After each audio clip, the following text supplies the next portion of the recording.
Austin Police Detective LaMarcus Wells is suing the city of Austin and recently retired Assistant Police Chief Justin Newsom.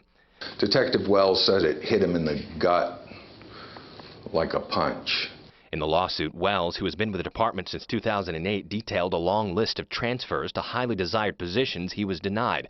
Wells' attorney Dan Ross says his client suspected discrimination played a part, but then whistleblower accusations came to light earlier this month that Newsom had frequently used racist language when referring to African Americans, including Detective Wells.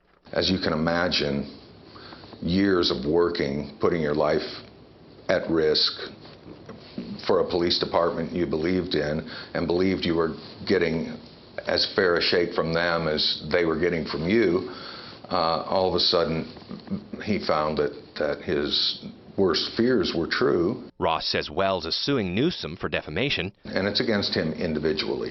The claims against the city of Austin are that the APD systematically has policies that systematically deny people of color, specifically African Americans, the ability to get transfers. Later Monday afternoon, Detective Wells himself was present for a press conference at the Austin Police Association headquarters. President Ken Cassidy applauded the city manager for opening an independent investigation into the Newsom allegations, something the union has been asking for.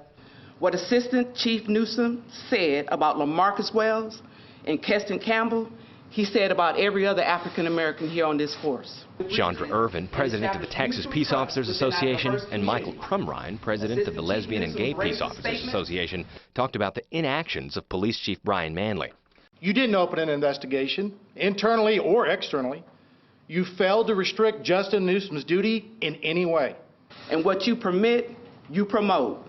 Irvin says Manley allowed Newsom to continue to make decisions and pointed out the executive and command staff is without African American representation for the first time in more than 20 years. Chief Manley has had 4 opportunities to diversify the assistant chief position here in the department.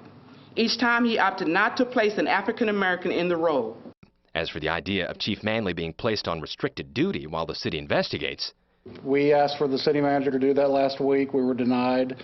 But Cassidy is not calling for Chief Manley to step down. We always feel like our officers deserve due process, and Chief Manley deserves nothing less than that.